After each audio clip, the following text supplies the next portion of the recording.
তামিম দারি একজন সাহাবী, কি নাম? তামিম দারি রাদিয়াল্লাহু আনহু। তিনি একবার 30 জন বা 40 জন সাথীকে নিয়ে সাগরে সফর করতে শুরু করলেন। প্রচণ্ড ঝড় আসলো, সাগর তাদেরকে প্রায় 1 মাস সমুদ্রের মধ্যে ঘোরালো ঘোরালো ঘোরালো। এক পর্যায়ে একটা দ্বীপে তারা নোঙর করতে পারলেন।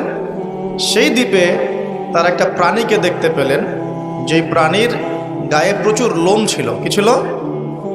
লোম। এত বেশি লোমকূপ যে তার চেহারা কোনটা আর পিছন দিক কোনটা এটা আইডেন্টিফাই করা যাচ্ছে না। এবং বিস্ময়কর বিষয় হচ্ছে, এই প্রাণী কথা বলা শুরু করলো। তারা বলল, তোমরা কারা? তারা বলল, আমরা আরব থেকে এসেছি। এরকম কিছু কনভারসেশন হলো। তখন সেই প্রাণী বললেন বা বলল, তোমাদের অপেক্ষা করছে একজন ব্যক্তি, আমার সাথে আসো। তখন এই 30 জন বা 40 জন সাহাবী তারা তামিম দারির সাথে গেলেন। সাহাবী বলছে এই অর্থে যে তারা পরবর্তীতে মুসলিম হয়েছিলেন। এই ঘটনার পরে তারা মুসলিম হয়েছিল, আলহামদুলিল্লাহ। তো তারা গিয়ে দেখলেন শেকল দিয়ে একজন ব্যক্তিকে বাঁধা আছে, যেই ব্যক্তি খুবই শক্তিশালী, তাকে শেকল দিয়ে বেঁধে রাখা হয়েছে। এবং সেই ব্যক্তি তাদেরকে জিজ্ঞাসা করছিল, তোমরা কোত্থেকে এসেছো? তামিম দারি রাদিয়াল্লাহু আনহু তিনি বলছেন, আমরা মক্কা থেকে এসেছি, মদিনা মক্কা থেকে এসেছি। কি উদ্দেশ্যে? এই উদ্দেশ্যে, তোমাদের সেখানে একজন ব্যক্তি আছে মুহাম্মদ, তার কি খবর? তামিম দারি রাদিয়াল্লাহু আনহু বলছেন, তার খবর হচ্ছে বালতির মতো। কিসের মতো? বালতির মতো। কখনো তিনি বিজয় লাভ করছেন, কখনো আবার মুশরিকরা বিজয় লাভ করছে। মানে বদরের যুদ্ধে তিনি জয়লাভ করেছেন, উহুদের যুদ্ধে আবার মুশরিকরা মুসলিমদেরকে বিপর্যয়ের সম্মুখীন করেছে। জিজ্ঞাসা করলেন, তাবারিয়া হ্রদ চেনো? তিনি বলছেন, হ্যাঁ চিনি। তাবারিয়া হ্রদে কি পানি আছে? তামিম দারি রাদিয়াল্লাহু আনহু বলছেন, হ্যাঁ পানি আছে। এই ব্যক্তি তখন বলছে, অতি শীঘ্রই সেখানে কোনো পানি থাকবে না। আবার প্রশ্ন করছেন, বাইসানের খেজুর গাছের নাম শুনেছ? তামিম দারি বলছেন, শুনেছে। সেখানে কি খেজুর আছে? তামিম দারি বলছেন, প্রচুর খেজুর আছে। এই ব্যক্তি বলছে যে অতি সত্বর সেখানে কোনো খেজুর থাকবে না। এরকম কিছু কথা বলার পরে তামিম দারি তাকে জিজ্ঞাসা করলেন, আপনি কে? এত প্রশ্ন জিজ্ঞাসা করছেন, তুমি কে? তোমার পরিচয় দাও। তখন এই ব্যক্তি বলছিলেন, আমার পরিচয় তোমরা খুব শীঘ্রই জানতে পারবে। অতি শীঘ্রই আমি এই শেকল থেকে মুক্ত হব এবং পুরো পৃথিবীতে আমি 40 দিন রাজত্ব করব। কতদিন? 40 দিন। তবে মক্কা এবং মদিনায় আমি প্রবেশ করতে পারবো না, কারণ সেখানে প্রবেশ করতে ধরলেই দেখা যাবে আল্লাহর ফেরেশতারা খোলা তরবারি হাতে মক্কা মদিনা পাহারা দিচ্ছে। তবে আমি আমার পরিচয় জানিয়ে দিচ্ছি, আমি হচ্ছি তামিম দারি রাদিয়াল্লাহু আনহু। তিনি এসে এই ঘটনা নবী সাল্লাল্লাহু আলাইহি ওয়াসাল্লামকে বললেন। বলার পরে নবী সাল্লাল্লাহু আলাইহি ওয়াসাল্লাম তার চেহারাটা উজ্জ্বল হয়ে উঠল। তিনি মিম্বরে দাঁড়িয়ে বললেন, আমি কি তোমাদেরকে বলিনি এইরকম একটা সত্তার কথা, এমন একটা ভয়ঙ্কর ফিতনার কথা? সাহাবীরা বললেন, হ্যাঁ আপনি বলেছিলেন। তামিম দারি আজকে সেটাই দেখে এসেছে, তোমাদেরকে সেই ঘটনা সে ব্যক্ত করছে। এখান থেকে আমরা বুঝতে পারলাম যে একটা দ্বীপের মধ্যে বন্দী ছিল বা আছে, হয় ছিল বা আছে। এখন ছিল না এখনো আছে, এর উত্তর খুঁজতে হলে আরেকটা হাদিস দেখতে হবে। এটা কোন হাদিস? সহিহ মুসলিমের। নবী সাল্লাল্লাহু আলাইহি ওয়াসাল্লাম মদিনায় বসবাস করছেন, মক্কা থেকে হিজরত করে মদিনায় এসেছেন। মদিনায় মাশাআল্লাহ তিনি ইসলামিক রাষ্ট্র প্রতিষ্ঠা করেছেন। বদরের যুদ্ধ হয়েছে, উহুদের যুদ্ধ হয়েছে, খন্দকের যুদ্ধ হয়েছে।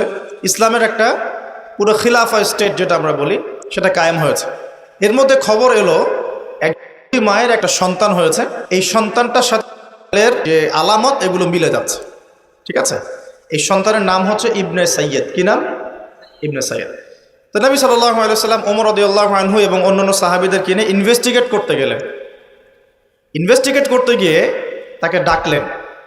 ইবনে সাইয়্যেদকে ডেকে বললেন, তার চুলগুলো কোঁকড়ানো ছিল চুলের মতোই, চোখের মধ্যে একটু সমস্যা ছিল, কারণ আমরা জানি ডান চোখে একটু সমস্যা থাকবে।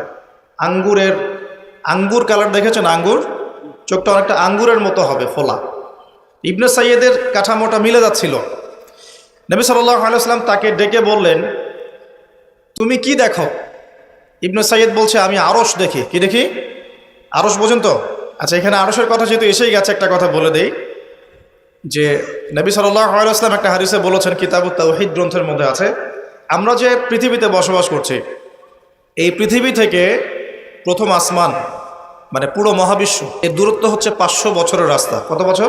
এভাবে দ্বিতীয় আসমান থেকে তৃতীয় আসমানের ডিস্টেন্স 500 বছরের পথ। কত বছর? এভাবে চতুর্থ, পঞ্চম, ষষ্ঠ, সপ্তম এই 7 আসমানের প্রত্যেক আসমানের ডিস্টেন্স হচ্ছে 500 বছরের রাস্তা। এর উপরে আছে কুরসি। কি আছে? ওয়াসিআ কুরসিয়ুহুস সামাওয়াতি ওয়াল আরদ। আয়াতুল কুরসি পড়েন নাই? আয়াতুল কুরসি ঘুমানোর সময় পড়েন কি? যে ব্যক্তি ঘুমানোর সময় আয়াতুল কুরসি পড়ে, সারা রাত আল্লাহর পক্ষ থেকে একজন ফেরেশতা তাকে পাহারা দিবে ইনশাআল্লাহ। কিন্তু এই কথা নাসা বিশ্বাস করবে না, এই কথা বিজ্ঞান বিশ্বাস করবে না, কারণ তাকে চোখে দেখা যায় না। তাদের একটা জ্ঞানতাত্ত্বিক দর্শন আছে, যেটা আমরা ইউনিভার্সিটিতে পড়ে আসছি দীর্ঘদিন। সেটা হলো, যা চাক্ষুষ দেখা যায় না এগুলোতে বিশ্বাস করতে নাই। পরীক্ষা নিরীক্ষা পর্যবেক্ষণের মাধ্যমে যখন কোনো সিদ্ধান্ত পাওয়া যাবে সেটাই জ্ঞান, এছাড়া জ্ঞানের কোনো অস্তিত্ব নাই। স্কুল থেকে শুরু করে পিএইচডি ডিগ্রি পর্যন্ত এই দর্শনের উপর ডিপেন্ড করে শিক্ষা নিচ্ছি আমরা সবাই। এখন যা দেখি না বিশ্বাস করব না। এই কারণে পশ্চিমার আল্লাহকে বিশ্বাস করে না, আল্লাহকে দেখা যায় না। ফেরেশতাকে বিশ্বাস করবে না, বলবে যে বোগাস কথাবার্তা। কোথায় ফেরেশতা দেখা যায়? যা দেখি না বিশ্বাস করবো কেন? আখেরাত দেখি না কেন বিশ্বাস করব? জান্নাত জাহান্নাম দেখি নাই কেন বিশ্বাস করব? জিন জাতি দেখি নাই কেন বিশ্বাস করব? আত্মা বা রুহকে দেখেছেন? রুহ বা আত্মা যেটা নিয়ে চলাফেরা করছেন দেখেছেন? কেন বিশ্বাস? কবরের আযাব কেন বিশ্বাস করব? এই কারণে তাদের দর্শন যেহেতু প্রোটেস্ট্যান্ট ভার্সনের জ্ঞানে বিশ্বাস করে, চাক্ষুষ দর্শন যেটা সেটাই জ্ঞান, এর বাইরে জ্ঞানের কোনো অস্তিত্ব আছে এটা বিশ্বাস করে না। এই কারণেই তারা ইমানের 6 পিলারের কোনো পিলারে বিশ্বাস করে না। আর ইমানের 6 পিলারই কিন্তু গায়েব। গায়েব না? আল্লাহ বিশ্বাস, ফেরেশতায় বিশ্বাস, নবী রাসূলগণ, আসমানি কিতাব, পরকাল, তাকদীর, এগুলো কি দেখা যায়? এমনকি আমরা তো আমাদের নবীজিকেও দেখি নাই, দেখেছি? সাল্লাল্লাহু আলাইহি ওয়াসাল্লাম। আমরা শুধুমাত্র কোরআন দেখছি এবং হাদিসের গ্রন্থগুলো দেখছি, এর বাইরে কিন্তু আমরা কিচ্ছু দেখছি না। তো তারা আবার পরিকল্পিতভাবে তাদের দর্শনটাকে প্রতিষ্ঠা করার জন্যে এবং আমরা যে গায়েবে বিশ্বাস করি এই দর্শনটাকে এলিমিনেট, বাতিল করার জন্যে কিছু শব্দ চালু করেছে। একটা শব্দ মৌলবাদী, একটা শব্দ ধর্মান্ধ। থামেন, ঠিক বেঠিক বলার দরকার নাই, ঠান্ডা মাথায় লেকচার শোনেন। কোরআন সুন্নাহর কথা ঠিক বললেও ঠিক, না বললেও কি ঠিক কিনা বলেন? মাশাআল্লাহ। আচ্ছা, পশ্চিমারা তাদের দর্শনটাকে বাস্তবায়ন করার জন্য, যে আমরা চোখে যা দেখি তাই বিশ্বাস করব, এর বাইরে কিছুই বিশ্বাস করব না, এই দর্শনটাকে সাবিত করার জন্যে এবং আমাদের যে গায়েবে বিশ্বাস, অদৃশ্যে আমরা বিশ্বাস করি, এটাকে এলিমিনেট, বাতিল করার জন্য এই শব্দ দুটো চালু করেছে। যখন আপনি বলবেন আমি বিনা বাক্য ব্যয়ে আল্লাহকে বিশ্বাস করি, মালায়েকা বিশ্বাস করি, নবী রাসূল বিশ্বাস করি, পরকাল, কবরের আযাব, জান্নাত জাহান্নাম সব বিশ্বাস করি, তারা আপনাকে বলবে আপনি ধর্মান্ধ। কারণ আপনি অন্ধভাবে বিশ্বাস করছেন। তো আপনি অন্ধভাবেই বিশ্বাস করছেন। তো আপনি কি প্রমাণ করতে পারবেন জিন জাতির অস্তিত্ব? আপনি কি ল্যাবরেটরিতে বসে বসে, আমরা যে ফিজিক্স, কেমিস্ট্রি, বায়োলজির ল্যাবরেটরিতে করেছি না প্র্যাকটিক্যাল, এই প্র্যাকটিক্যাল কাজগুলোর মধ্য দিয়ে কি আপনি আত্মার অস্তিত্ব প্রমাণ করতে পারবেন নাকি? যারা হার্ট স্ট্রোক করে মারা যাচ্ছে, হচ্ছে না, আমরা কি বলছি? হৃদযন্ত্রের ক্রিয়া বন্ধ হয়ে মারা গেছে, ইন্না লিল্লাহি ওয়া ইন্না ইলাইহি রাজিউন, মাইকিং করে বেড়াচ্ছে, তাই না? হৃদযন্ত্রের ক্রিয়াটা বন্ধ হলো কিভাবে? এর ভিতরে কিছু একটা তো ছিল যেটা এখন নাই। একটা ডেড বডির মধ্যে কিছু একটা নাই যেটা একজন জীবিত মানুষের দেহের মধ্যে আছে। আপনার দেহে কি আছে যেটা একটা মৃত মানুষের দেহে নাই? বলেন কি নাম এটার? এই রুহটা কি পশ্চিমারা কি বিশ্বাস করাতে পারবেন? গিলাতে পারবেন? গিলাতে গেলে বলবে আপনি ধর্মান্ধ। কথা বোঝার চেষ্টা করেন কেন তারা শব্দগুলো ছড়িয়ে দিয়েছে। আর যখন আপনি এই মৌলিক বিষয়গুলো মেনে চলবেন তখন আপনাকে বলবে মৌলবাদী হয়ে গেছে। অথচ এই মৌলিক বিষয়গুলো মেনে না চললে কিন্তু আপনি মুসলিমই হতে পারছেন না।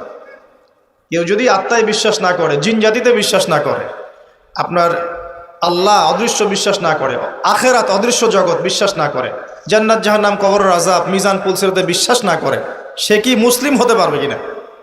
বলেন দেখি এবার।